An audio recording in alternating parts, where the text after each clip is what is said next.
The psychology of tattoos.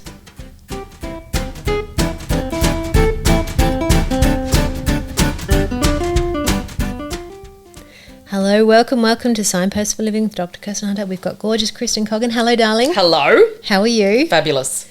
The psychology of I am tattoos. so excited. When I said that to you, you jumped off your chair. You were like, yes. You know, I've got no idea what's going to come out of your mouth. It's great. Is under my shirt. No, where are you going with that? But if I had an extra wad of cash, I would invest in a tattoo removal company. Would you? I would. Because the amount someone's going to make a shitload of money because everyone's tattooed. Yeah, well, I mean, the amount of tattoo regret that's going on is enormous. Oh, I'm so interested to hear about this. Okay, so where's your brain gone to? Okay, so. Biggest grin happening here, everybody. I know. I have forever wanted a tattoo. Have you right? Really? I don't have any tattoos. So I was Big joking when I tiger say down what's your under back. my shirt. No, I wouldn't get a tiger. Is that why you're under your shirt? Go. I wouldn't get a tiger. But I've tossed up with the idea. But I'm a little bit of a squib and scared. Okay. What do you mean? Of the pain. Really? Mm. Okay. I'm also a little bit scared that I've never just landed on something that I definitely want. Though I did see one on a girl today that I thought, oh, that's beautiful. Did you follow her? No, she's like a friend of a friend. And freaky I stalker? nearly said, can I take a picture of your tattooed? But we sort of don't really know each other, so I thought I won't do that. It's probably a because there's art. Like you see some, and they're just art and they're beautiful. But I guess I grew up with good people. Good girls don't get tattoos, so I've got that whole psychology Really? stigma in my head, yeah. Right, okay. So, I'd hate someone to think that I was a bit, because I remember I remember my mum when I was young, so she obviously thought I was too young to work out, but her and Dad talking about she wasn't going to get a bluebird tattoo on her ankle. Oh. And they had a big discussion about it, but they decided against it because it could be a little bit, cheapish, and what happens when you get old and you've got a Live a on your little, ankle. come on, okay, people. So Yeah. that's probably where it's come from. The other thing that really intrigues me is the explosion of tattoos in our society. Yes, of late. absolutely. Yep. And I was listening to a documentary somewhere years and years ago, and it was a psychologist saying that anyone who had tattoos up their neck or on their face had real problems. And now that's almost the norm. Yeah. And it's cool. Some people carry it and it looks really good. But not really the face. No, not the face. Okay, not the face, neck. maybe. Well, yeah, but the neck. And, when you see the traditional, Maori tattoos on faces and stuff, I just think that's so powerful and just awesome. So I'm interested now to see what you've got to say. Well, I think, first of all, can I just separate cultural tattoos? Okay, yeah, take that. So cultural tattoos, that's cultural identity. It's obviously communicating a lot, and that sense of part of that group, and total respect. But I actually think tattoos are all about decision making, and I'm sorry to sound so boring, but honestly, I think it's about decision making, and it fascinates me because it's a permanent decision. Firstly, do people really think about how permanent that is? So I do. That's why I've never had one. I can't make the decision. And, plenty of people would have the attitude of saying, yes, it's permanent and I'm totally comfortable with that because who cares? I don't care. It's fine. I'm pretty light about that. That's absolutely fine. And can I just say personal expression, whatever anyone wants to do, I respect that. But there's a lot of people that get tattoos because they love them and they don't have the foresight to realise that they're going to change their mind because of what they've got. Because you get sick of everything over time. Well, yeah, either they get sick of it or they actually change their mind because of the relationship with whatever they've got tattooed on them. And it's kind of, for me, a question of how long-sighted are they or how short-sighted are they.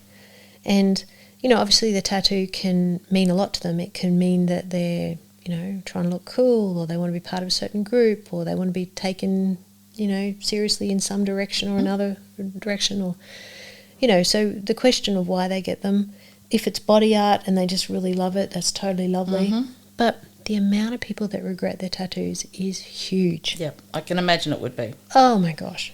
And the amount of people I know who get, who work very hard to get tattoo removal, which is very painful, very expensive, and doesn't work. I was going to say, does it work? I've never seen anything, so I don't know. To my knowledge, it just makes it much, much paler, to my knowledge.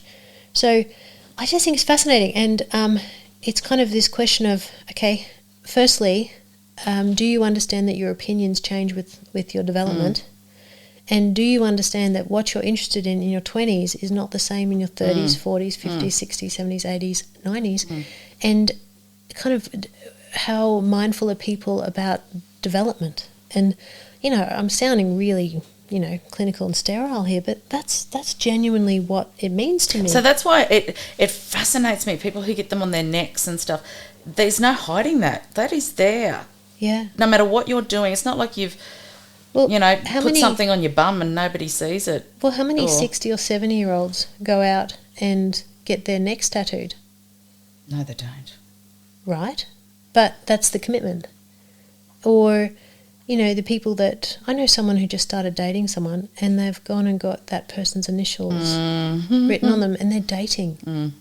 They're dating. I mean, don't get me wrong, marriage is actually questionable as well, but... yeah, it's just it's kind of strange. So it's fascinating. Well, there's a show that used to be on called Tattoo Nightmares. I don't know if you ever saw it. No. Okay. So the premise of the show, yes, fabulous.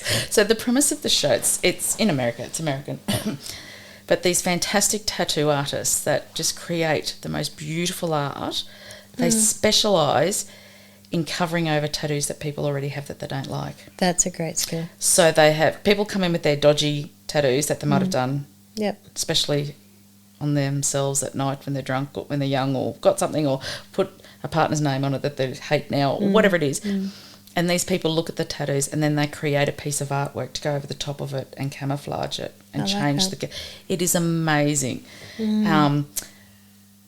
But the premise is people, because we used to watch this show because we're boring people and it was a family event for us, people get things put on their bodies that are just like, what were you thinking? And they do hate it. They just... And it's astounding. I don't know what it would be like to have something on your body you hate. I wouldn't be cool with that. Well, half my butt I don't like. That's on me. It's... You're gorgeous, darling. You know what I'm saying. It's different. It is, yeah. To put something on there that to be so sure to have something so permanent put on you that that's why I've not got one, because I can't. Well, two thoughts. It's understood that we don't actually become adults till we're 28. It's 28 now. Jesus, it keeps going up. No, it doesn't. My kids will never grow up. It just keeps changing and going. No, 28. 28 is when you basically, the person across from you is likely to be consistently the person moving forward. Prior to 28, we really are kind of baby adults, and there's lots of trial and error and experimenting with our sense of identity, and neurologically we're not stable until 28. So theoretically we shouldn't have a tattoo till we're 28. Now, that's interesting, isn't it? Probably not very popular, but it's true. It's true. Most tattoos would be on bodies before they were 28, I would suspect. Yeah. I know so many that just finish school and start getting them happening. The only one I think that's acceptable to have before you're 28 is a love heart with the word mum written on it. I don't know how popular that is. Oh, yeah. Yeah. Very, very interesting. The next thought is, and I've said this to people, your choice, but just have a think. If you were to put on a piece of clothing and you needed to wear that clothing every day for the rest of your life, right? Firstly, how would you feel about wearing that one piece of clothing for the rest of your life? Does that feel good, Or is there a point where you start to feel a bit trapped by that? And secondly, how do you pick that piece of clothing? That's a lot of pressure to pick that one piece of clothing for the rest of your life. And what happens when that piece of clothing gets washed several hundred times and stretches? Actually, yeah. I know. What was a dolphin could be a whale. It's true. I haven't thought about that. That's actually true. You'd have to be mindful of which part you're tattooing and which part's going to expand. Yeah, fascinating. It's just, there's so much to think about. But, I also respect there's some people in their personality, they're like, don't care. Yep.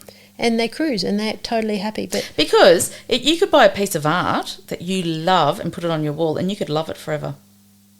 Yes, you could. Yes, you could. Oh, no. And you could have a piece of art on your body. I'm not against tattooing. I'm just about thorough thought. Yes. So It could be possible, and people can do it. That's what I guess I'm saying. I hadn't even thought about it like that before. Well, I could not pick a piece of clothing to wear for the rest of my life. No. At all. Well, if I did, it'd be pyjamas to start with. Did you know I have a tattoo? I did know that, but I'd forgotten. Okay, it's pathetic, everybody. But I'm just going to throw it in there. I call it my lady beetle baby. Your what? My lady beetle baby. Yes. It's this one here. Yes. And basically I was in grade 11 biology and I stabbed myself with a pen. And the pen was like hanging out of my finger as I flipped my hand around. I pulled it out. So we think you're a really smart human, but every now and again you come out with these pearlers and you think, no, yeah, maybe. Yeah, yes. Stay with that. And, flipping around, pulled the pen out, which, it was in there, and forgot about it. And then a couple of months later, I'm trying to rub this dot off, and it just would not come off. And then I'm like, oh, my gosh, I have a tattoo. So there you go. I have a baby I always thought that was beetle. From when you were in jail. And did you? Did you? Yeah, my little teardrop on my thumb. I think that's going to be my tattoo story for life. Yeah, and please, everyone, I'm not against tattoos. I'm just fascinated by the decision-making You said process. I got excited when you told, I'm fascinated by the whole psychology of it, the artwork and, Japanese, the history of Japanese tattooing and stuff. Like, it's amazing. Well, that's fascinating, isn't it? Like, if you show tattoos, you can't go into lots of locations in Japan because it's considered to be part of yak something. Yes, it is. The mob. Yes, I remember doing a school assignment with the child once about that. So that's obviously it's a sign of aggression over there, and a sign of being part of the club. The mob or whatever they are over there. Yeah, I do actually know that language, but it's escaping me this moment. But so it's fascinating. It is fascinating. But please, I'm not against tattoos. I don't want to give that impression. I'm not. I'm just fascinated by the decision making, and I do a lot of developmental psychology, and so. Understanding and talking about where we're at and where we're going to go. And I just don't think people think that way. Which astounds me, actually. Why? Because I'm the person who's thought about that. That's why I don't have one. Yeah, you go. As tempted as I've been. And I have spent hours thinking about what I would get and, but I've just never gone there because I just, I did a talk one time, public talk. And it was about the developmental stages that we go through and taking everyone through what they've been through, where they might be, where they're going to go, and the different stages. Because we focus very much on children and the stages that they go through. But once we get to adulthood, we don't really think about it very much. But it's very clear with different developmental stages. Yeah. Fascinating. And, and everyone really enjoyed it because we don't think about it much. It's a great topic. That's exactly right. And the older you get, the wiser you get, the more obvious it becomes. And the more young you realise you are. Yes. Because suddenly 60 is not old. That's exactly right. You said that in the previous podcast. Yeah, that's exactly right.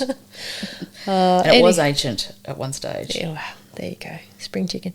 So, everyone, thank you so much. And, if you're going to get a tattoo, just think about having it when you're 80 years old and if you've got thumbs up and you're feeling good. And email Kirsten with your tattoos. I think that'd be great. That would be fun. That would be fun. Yeah. Maybe not on every part of the body. No, and we don't want bits. Yeah. Just the tattoos. Not the girl-boy bits, but the rest, bring it on. Yeah. I reckon. There you go. Show us your tats. Yeah, deeply psychological. Yes. All right. Thank you so much for coming, my darling. And if you want to catch me online, everyone, website KirstenHunterAuthor.com. Lots of resources there. Facebook and Instagram, Kirsten Hunter Author. And TikTok, Dr. Kirsten Hunter. Thank you, darling. I reckon you should put a post of your tattoo. It's quite underwhelming. If anyone goes looking, they're going to either laugh or just what. See you, darling. Bye.